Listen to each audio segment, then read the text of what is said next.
Hi guys, Matt V's Movies back for part 3 of the Road to 007 No Time to Die. And today we're looking at Skyfall, the third film from Daniel Craig. Okay, so Skyfall came out in 2012 and it ran for 2 hours and 24 minutes. Just to give you a brief summary of the film. An ex-MI6 agent steals a hard drive with top-secret information to carry out a vendetta on Bond's overseer, M. Bond must face his past in a bid to try and save M. Now, the release date in the UK was the 26th of October 2012. It was directed by Sam Mendes, produced by Michael G. Wilson and Barbara Broccoli, and the box office was $1.1 billion. So it made a pretty good amount of money, this one. The cast includes Daniel Craig reprising his role for the third time as James Bond, Javier Bardem, if I'm pronouncing that correctly, Raul Silva, he was the main kind of villain in the film, Judi Dench reprising her role as M, introducing Naomi Harris as Eve Moneypenny, Bernice Marlowe as Severin, Ralph Fiennes as Gareth Mallory, obviously to become the new M, and Albert Finney as Kincaid. Now, I actually didn't realise that was actually Albert Finney starring in that role. So that's something that I've learned today, actually. So I watched the 4K Ultra version of Skyfall last night. And what did I think?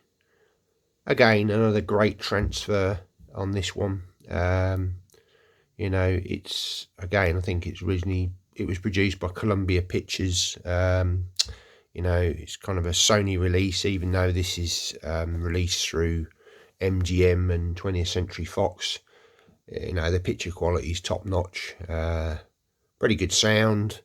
Again, it's 5.1 master audio, DTS on this one. And yeah, the HDR pops when it needs to. There's certain scenes when Bond goes to Shanghai and Macau. There's a lot of neon sort of colours, bright colours in the sort of those scenes that really stand out and pop. And yeah, it's a good transfer. Again, you know, all of these 4K so far don't disappoint at all. In terms of the film, again, this was a kind of step up again, back to kind of Casino Royale sort of level. The opening soundtrack from Adele, it's, you know, a great sort of title, music title. Really sort of sets the scene. Some great visuals at the start, you know, with the title sequences. It really kind of, you feel like you're back with Bond again. Certainly from my point of view anyway. Yeah, and this kind of film really kind of sort of brings in the sort of the major characters that we all know and love in the James Bond franchise. Obviously, this is kind of a transition sort of period between sort of Judi Dench's M character. She kind of, obviously, she leaves the franchise. Obviously, that is a spoiler, but I mean, this film has been out, you know, for well, nearly 10 years, to be honest, coming up to 10 years at the end of this year, sort of thing. So, yeah. So, obviously, they introduce Ralph Fiennes as the new M. They also introduce Eve Moneypenny and the quartermaster, or as Q as we know him. So, it's kind of sort of creating, you know, the whole sort of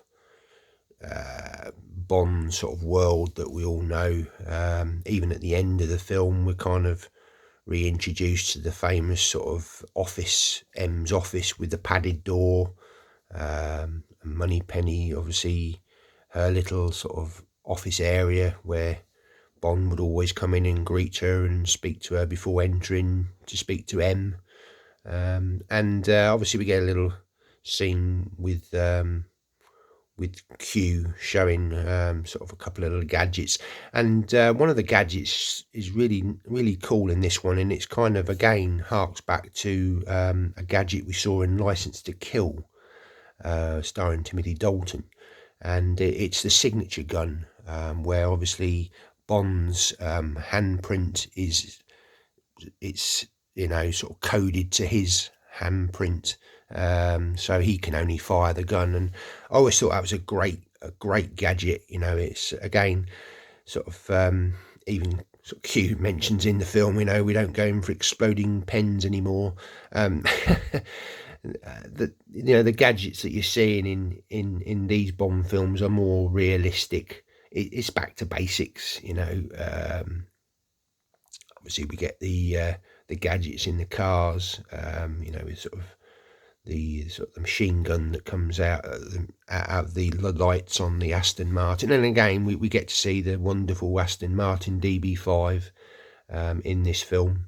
And we kind of sort of touch on sort of the origins of Bond. Obviously we go back to his where he grew up, Skyfall, and there's a mention of his mother and father, and you kind of see the gravestone, obviously, sort of in memory of them. So it's really sort of setting the foundation of the character, where he's come from and sort of where he's going. And again, I think there's a lot of soul searching in this film for Bond. He's kind of trying to, sort of. He sort of, at the start of the film, he gets shot and then he disappears for a while, and he's kind of questioning sort of who he is and where he fits in. But yeah, it's a really good solid film, this. A lot of character development, and it's you can see why it was a very popular film. And yeah, I highly enjoyed this one. Really good. Would I recommend the 4K? Yes, I would. It is an upgrade, a few notches above the Blu-ray. I wouldn't say a huge sort of noticeable difference. Maybe the HDR a little bit more. I have tried the Blu-ray as well, and I have simulated HDR, and to be honest, I didn't really tell a lot of difference, I have to admit. But yeah, it's if you've got the Blu-rays, I don't necessarily think there's a need to upgrade to the 4K on this. Obviously, if there was an Atmos or a DTSX soundtrack, then yeah, maybe it would sort of, with a slight improvement in picture quality, it would definitely be worth the upgrade. I'm not saying don't go and get the 4K, but I wouldn't say it's a huge leap.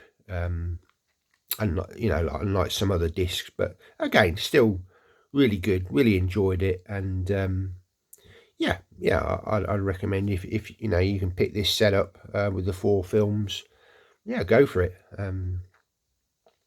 So that's the third film in the Daniel Craig series of films. Hope you've enjoyed this. Take care. See you in the next one. Bye now.